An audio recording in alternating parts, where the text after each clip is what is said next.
Well, I need a dollar, just what I need. If you share with me my story, won't you share your struggle with me? Won't you share your dollar, share your dollar with me?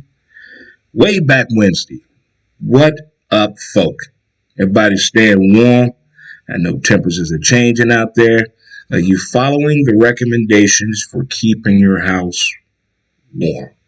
It says 68 degrees. I don't know about all that. I know people that get hot when it's 85 degrees outside. I mean, get cold when it's 85 degrees outside. I know people that get cold when it's 15 degrees outside. And I know people that get hot when it's 15 degrees outside. So I guess it's pretty much to each its own. Welcome to Montez at Midday. I'm your boy, Dre Montez, also host of Who's to Blame the podcast. If you can check out my latest episode of my podcast, which is up. I don't know where you get your podcast at, but it's out there. It's iTunes, Spotify, SoundCloud, Anchor, Spotify, Google Play, Podbean. It's out there for you. You can also follow us on social media. We have a page on Facebook, Who's to Blame, Instagram, Who's to Blame the podcast, Twitter at W2B Dre Montez. And don't forget to visit the website, DreMontez.com. I think we got everybody caught up right there, huh? And we're being brought to you by a title sponsor, the Weed Squad. There it is right there. See the Weed Squad? Over there. That right there. There you go, right there. And also thank you to the amazing sponsors and supporters of the show as well. They're scrolling at the bottom of the screen for you. You can also hit them on the website as well. Just hit that button up top, and it'll give you a whole list of the sponsors of the show. But you know what we got to do, right? Let's do it. Everybody ready? You guys ready over there? Well, Johnny, you ready back there? I see you over there, look, Chris. I see you. All right. High fives. Chest bump. Hug it out. There it is right there. There it is. Happy birthday to you if you're celebrating a birthday today, whether it's Michael Jordan or whether it's Jim Brown. Happy birthday to you out there. You're celebrating something new. You shoveled snow for the first time. Has your dog been outside for the first time in snow? Did you capture the reaction? Did you upload it? Did you get a promotion at work that you're able to work from home and you're saying, thank God? Have you fallen and you didn't hurt yourself, huh?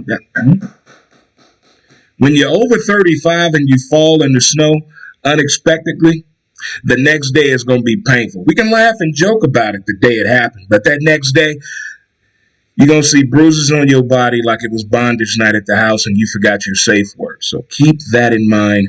Put the salt down, watch your step, and take your time and look both ways. That message brought to you by MountainManScrub.com. Go to MountainManScrub.com today. And like Missy Elliott said, get your scrub on. Whoop, get your scrub on. Whoop, get your butt on. So get your scrub on right there, good folks. I'm almost to the point where 24 hours a day is pretty much equaling 20 hours of video game play. I've been losing my mind with this NBA 2K, Madden, and FIFA. We've been trying to get this team formula going here on this NBA 2K. Two Man Cave members and myself, T-Mac and Jay. We've been going at it in this 3-on-3 Pro-Am League. If you guys out there in the video game world, you know what I'm talking about. It can be on the mindset, you know, knowing your responsibility, using your badges correctly, doing what you should be doing in the gaming world. You can't be distracted. You can't be eating fried chicken, getting grease on the controller and shit, and it's falling out your head. You can't be talking to your old lady on the phone, the kids coming through the door. I talk to y'all when I get done. I'm playing the game right now.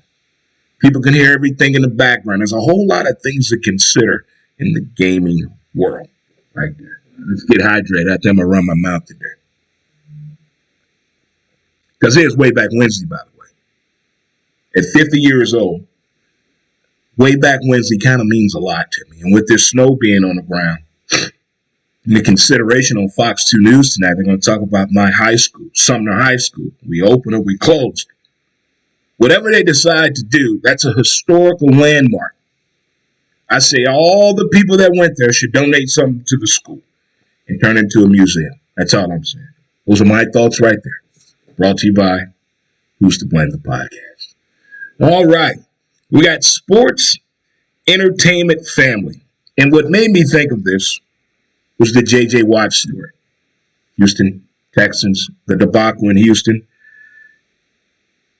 to where he could potentially go with his talents. Is he going to play with his brothers in Pittsburgh? And you hear this coming up. I don't care if you're in the music world, the sports world, or the business world. And they always tell you, don't trust family, don't work with family. But there's been some great points on both sides on why you should work with family, why you should trust your family, and maybe you work better with family. They bring out the best in you. You shine better around the people that you're really, really familiar with. That is a question to be had and to be seen. I've played ball with people that were related to each other, actual brothers, not like we grew up on the same block. You just automatically call yourself brothers. You know, I don't do that fake relationship. I mean, I want the same damn blood. That's what I'm talking about right here. No disrespect to the people that call each other brother and sis, aunt, big cuz, nephew, auntie, G-ma. No disrespect to y'all. But are y'all really related to them? This is only applying to the people that are really related to each other, that have worked with their relatives. And the Hollywood world, we've seen the positive side of that. Look at the Wayans family. Look at what they did. That's all in one. That was a one-bedroom apartment. Let me stop lying. That's a big family, though. That's a big family. But the guys that I played ball with that were related, I've seen good talent come out of that. They know each other. They know their brother's weakness. They know what it takes to motivate them, to push them over the edge. They know when to grab their brother when somebody talking too much shit to them because their brother has that switch up there. We all know somebody, when it comes to people being related, there's that one. Keep your eye on him because he can go off at any moment. But when it comes to performing at your best, you trying to get the best out of you, sometimes you need that familiarity. You need a family member to bring that. Like my cousin know me. My brother knew. I need my sister over here keeping the books for the team because she knows when I perform my best. And you have some, they just can't be around family when it comes to being competitive or when it comes to having money on the line or having business savvy out there. You just don't have that. Again, I played ball against these two brothers. We're batting. The team is in the outfield. The two brothers are playing shortstop and second base. 3 outs are made. As we're walking to the dugout to get our gloves, we hear this commotion. We turn around. There's a fight at second base. It was the two brothers, the second baseman and the shortstop. Never saw them two play together again. They're still very close, love each other, of course, because they're brothers. But sometimes it doesn't work out that way. Now, in the professional sense, if you get into that point of your career and you done seen your little brother struggle behind you, you know, and you're about on that exit stage, you're not as crisp and as sharp as you used to be. So, I'm going to get this in with my little brother. The last time we even donned the same colors and uniform as when we were kids in the same house playing backyard football with the old man. So I kind of get where J.J. Watt is coming from. Want to play with that whole large family. I still think, I don't know how Gronk Mama did it. Have you seen them kids' pictures when they were little? What kind of food budget were they on? Focus. So I kind of get it when the athletes want to play with their brother. I get it. You know, I'm to the age now, I've seen fathers, generations of families do this thing. It's just remarkable. It's kind of cool when Ken Griffey Sr. and Ken Griffey Jr. played together. That was cool as shit. That really was. That really was. When the dad is about to go out and here comes the son in the league. Okay, that's cool. That's really appreciative. Sometimes when sisters get together in the WNBA, that's cool. When brothers get together in baseball and I can't forget hockey out there either, and golf, father and son out there. But this football, That's a different type of an animal when brothers play on the same team. Now, when they go against each other and after the game, they're trading jerseys and whatnot. Okay, I get it. I get all of that. But I don't know if this is the look and feel that athletes are looking forward to when they get past the age of 32. I'm going to look to go play with my brother. I don't think the league is set up for that. Considering, I guess it all depends on what position you play and what you're bringing to the team. It's just like a relationship. Tyrone, what you bringing to the table? Keisha, what you bringing to the table? So I kind of get it like that. But I guess I'm going to look forward and see where Mr. J.J. Watt ends up at. Turn it down for Watt. We're going to see. That's a big man, by the way. He's like a Mike Trout action figure times 2. I would love to see his weight plan as well. Let me see if I can do this here on my own. If I mess this up, I'm sorry. Mountain Man Scrub. As smooth as a river flows.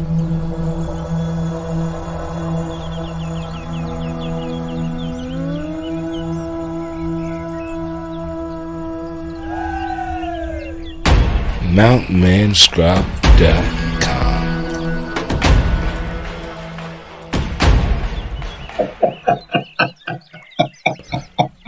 Get your scrub on.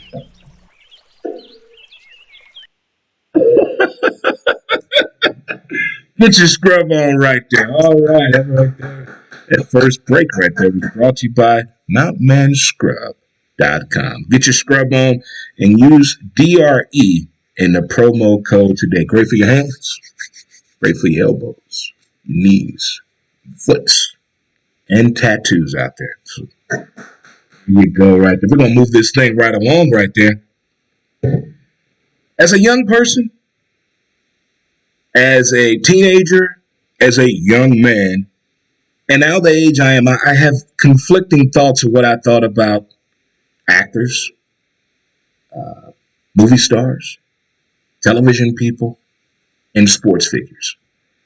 I never thought they had feelings. Never even considered what they're doing after the game, when the movie's over with, when the TV show is in the off season. I never thought about how they felt, their personal feelings, their family life. That was not my concern. I need you to do what you're getting paid to at the highest level. Give me your best. Give me all you got. I used to think that for a long time. I think in the past 15 years, I may have changed a little bit. And if I can change, then you can change. Way back when's the Revenge of the Nerds. And I'm a nerd, and I'm pretty damn proud about it. But player treatment. We've all heard what Draymond Green has said. We've all seen what happened with Deshaun Watson. We've all seen what happened to James Harden. We can rewind the clock to Kawhi Leonard, Harrison Barnes. There's all kind of stories about what happened to these players. I bet there's some hockey stories out there. Of course, Major League Baseball,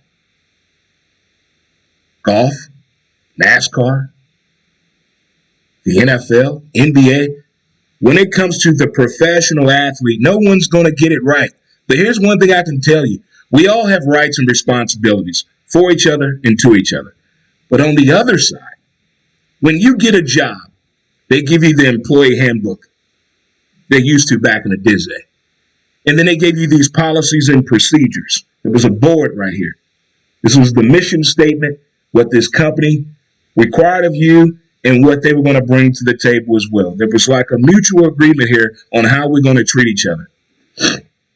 But since the professional athlete has changed, I want to say since 1982, to me, I was 12 years old then, the way the athlete has been portrayed to us and the way we look at the athlete has changed. Big time. For one, we know way too much information about them. They used to just put in the paper, the USA Today back in the day, and on George Michael's sports machine, we'd only find out the relevant information, the injury. That was it. We never heard about them going to jail, their side chick, their sexuality, their mental health, what kind of ride they got, where they live at. We know about all that stuff, but now all that information is out there, all of it. They get in their feelings. The owner could write a letter, that could really hurt a star player's feelings. A team could come out there and just say, hey, I don't like black athletes. All this can be said, and it has been done in my 50 years. But I never thought player treatment would get to the point it's at right now. What I mean by player treatment,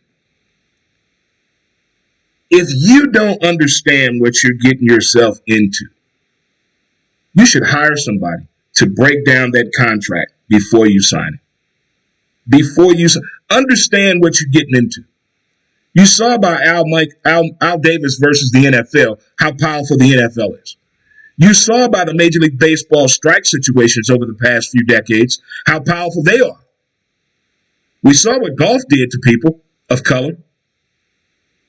Look how long it took for the WNBA to get to where it's at, and they're still not even there. So the treatment of players has been presented to us in a way, especially if it's our team. If it's our team, and our team has not been winning, but now we're in a position to start winning, we're really concerned about those players' feelings and how the team is treating them. On the other side, if you're just following the player, you want what's best for your player. Did Kawhi not Leonard and James Harden do it the right way? What about how they did Boogie Cousins? Have you ever been at work and tapped on the shoulder and said, we don't need you to get up out of here? What? Yeah, we letting you go. We transfer you to a store down in South County. But I live next door and I don't have a car, so I'm supposed to get to work. Not my problem.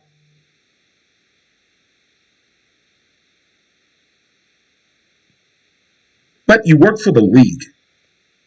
There's professionalism on this. There's pettiness. There's childlike behavior on this. I've never known how an entire league can make you seem like the bad guy. And then when you're done playing your career and you tell the entire truthful story, you're like, wow. But it's hard to talk against people that make more money than you and more powerful than you. Every athlete makes more money than all of us, except who, kids? The owners. No player will ever make more money than an owner while playing. So the power right now, we already know where that's standing at. We already know where that's at right there. Let me know how you feel about player treatment. You think it's fair or unfair? You think you should just shut up and do your damn job? You think, hey, you signed that contract. Look how much money you're getting paid. Do your job. How many of you feel that way? Or are you like this? Hey, I'm the best player in this whole conference. I either need some help or get me the hell up out of here. Okay, I'm on that too. I'm on that too. But also you got to look at it like this. If you're leaving a franchise to go somewhere else, keep this in mind. They're giving up something to get you up out of there. That team that acquired you, when you get there, before you got there, remember who's there. Now, when you get there, are those same people going to be there? Then building on your future, will they have enough money to improve the team to hang on to your level of competition? All that needs to go into play when it comes to player treatment. But I think there's something that will be addressed. I'm following what they said with the professional people on First Take and on Undisputed. The next collective bargaining agreement with the NBA, they're going to bump heads. Heads will turn. If you're just tuning in, I appreciate it. I appreciate it a lot. Don't forget, you have several ways you can follow the live video on Facebook. We also have a page on Twitter at W2B Dre Montez. Also, we have a YouTube channel, Dre Montez. So we put the videos on our Facebook page, Twitter page, and on our YouTube page. So thank you guys so much for following the show the way you have. At a young age, we all find out when you're playing sports or you're competing. Any type of competitiveness in you at a young age, you find out if you're about that life. And what I mean by that,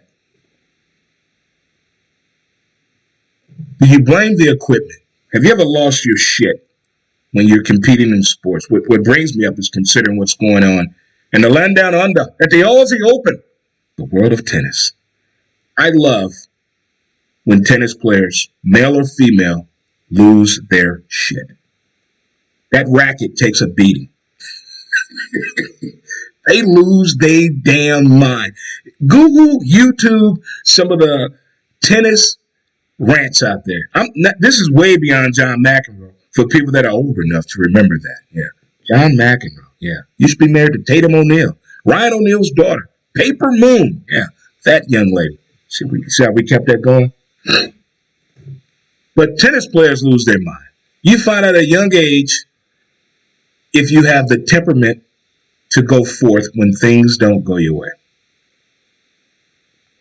We all have had experiences in Little League, Pop Warner, the debate team, the spelling bee at young ages. Either you cried, or you hit your hand on something, or you broke something, or you yelled at somebody, or you got into a fight when you were a kid, when you dealt with those situations right there. But as you get older, you got to figure out how to release the how. Taking your hand and hitting it against the dugout fence post doesn't help at all. If you can't hit, you can't hit. Taking your bat and throwing it and almost hitting the kid on the next field, it's not the bat's fault. You just couldn't hit. Taking your glove and throwing it in the trash can, it's not the glove fault. You just can't feel. But we've all have lost our temper out there, and you blame the equipment. You have blamed the equipment on something. Whether it's the glove, whether it's the bat, whether it's your damn cleats, the football, your gloves, your helmet, the basketball, them buddy shoes you were wearing, you blamed it on the equipment. But if you turn around and look at it at its purest form, as we all should do, you say to yourself, damn, maybe if I would have done this instead of that and try to quantum leap this thing and foresee the future instead of dealing with what's in the present, maybe the play would have turned out quite differently. But when you're young, you think you know all the answers. Then when you get older, the way you change your anger and you just sit down and you just rock back and forth and tell me, what's wrong with you? Man, leave him alone. Leave him alone. But the way people deal with their sports frustrations out there are very intriguing to me in the professional sports world. In the NBA, they kick the ball. They kick the ball. In football, they've thrown the helmet, and the helmet has bounced back at them and hit him in the face. Odell Beckham Jr. did that. I think he lost a tooth on that one. Hockey, they bang the hockey stick up against the glass. In baseball, they will fuck up the water cooler in the dugout. What have you done that I could just, wow, you really did that? I'm not, now, if there's any jail time in this, I don't want to hear about it.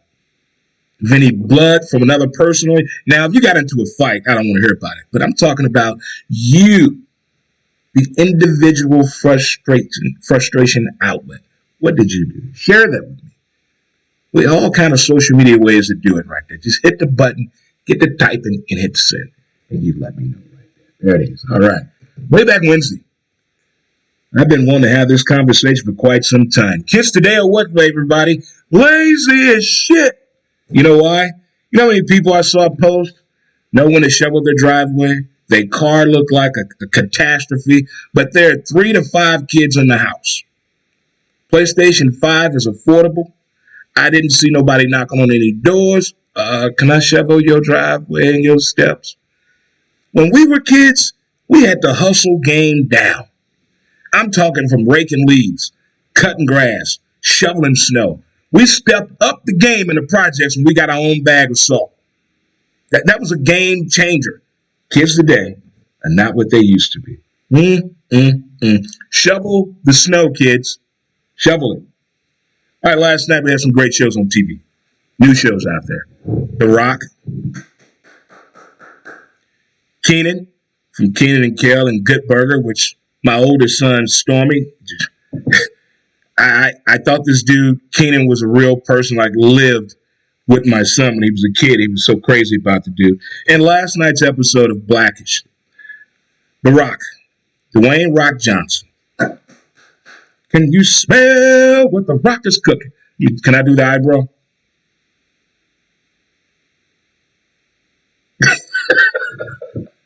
It's a good show. I like how people that have made it, so to speak, that we kind of can relate to a little bit of their struggles coming up. I like when they bring back the story of them. They're not trying to over glamorize it or put that poverty twist on it, but just a real genuine show.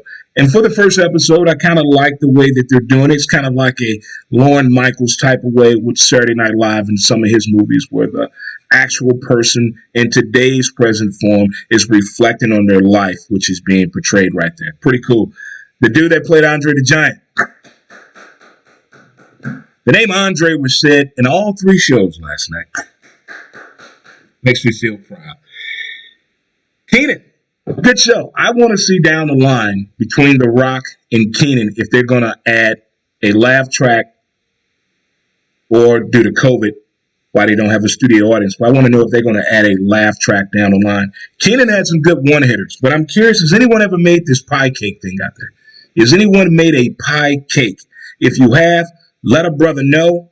If I can order from your business, share it with me, please. I want to try one of these, a pie cake.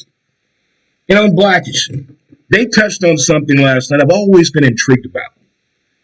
I am not a expertise person when it comes to the scientific and the medical side of marijuana. But I've been a fan of marijuana for quite some time. Did not become a member until 2003. Proud supporter. And thank you again to the amazing title sponsor, the Weed Squad. Check them out at 8088 Watson Road. My man Rob knows everything you want to know about the plant and the lifestyle. So get up over there and check them out. But as a kid, the weed, the marijuana was not as open as it is now. Yes, I grew up with people that smoke with their kids. Yeah. I've siblings smoking together. No biggie, no biggie. But here in 2021, and you have a 18-year-old living in your home, and you live in a state where recreational and medicinal marijuana is there, do you still have the weed talk? Is it okay if your kids smoke weed in the house? Is there an agreement? What is the verbiage on this? If you have an 18-year-old living in your house, do you smoke weed with them? You keep your own stash? I mean, how is this going? I really and currently only know probably off the top of the fro, probably 20 people that smoke with their kids on a regular basis. On a regular basis, real talk. I don't know any grown parents, meaning anyone that's 50 and above, that smokes with their mom or dad. I don't know anyone that fits that criteria either. But I'm talking about parents that have a kid that's 18, that smoke with the kid that's 18 and up. Or even younger than that. If you're bringing it to them, it's safe, it's environment. I understand, it's the alcohol versus marijuana statement. I'm not getting into all that debate right there. There's stories on both sides of it. There's stories on both sides out there. But the marijuana game has definitely changed. The conversation piece, the Nancy Reagan, the ABC Back to School specials, the way that marijuana was portrayed in my upbringing on television, at school, and at home was lazy, burnout, and no good. That's how they portrayed it. But now you look at it, you got CEOs using it. You have people that have started great products and companies that use it. It's in food now. There's cookbooks on it right now. It's in water. It's in soda. It's in alcohol. It's infused in everything now. So it has changed. I want to say since I was 12. Since 82, it has changed the verbiage in the household when it comes to marijuana. And Blacks has always been pushing the envelope on a discussion in the Black household through that television show. And I like the way that they put that spin on the show last night. It was pretty interesting. But those three shows, what I checked out last night, The Rock, Keenan, and Blackish latest episode. And by the way, I finished up Big Sky. So you mean to tell me if you have, what's the car that Elon Musk built? I can't think of the name of it. You can already tell right now, this is not recorded, this is live. A Tesla. You mean to tell me with a Tesla, If the pressure is on the steering wheel, the car can engage on auto drive and will only stop if someone's in front. We got some work to do, people. We got some work to do. I want to thank you guys for tuning into the show today. It's been fun. It's been pleasurable. But it's time to game up with the fellas. NBA 2K. Here we come. But today we talked about sports and entertainment family. JJ Watt, thank you. Player treatment. Blaming the equipment in sports. You ever tore some shit up because you didn't perform well, but blame the sports equipment? Shovel the snow, kids, and get out there and make some money. The Rock, Keenan, and Blackish. I want to thank you guys for tuning in to Montez at midday. Don't forget to check out the latest episode of my podcast, Who's to Blame? And like my great-grandpappy always told me, if your back pockets are touching, it means you have no ass at all. You guys have a great day, and I appreciate it. Peace. And we up out of here. I need $1, just what I need. Yeah.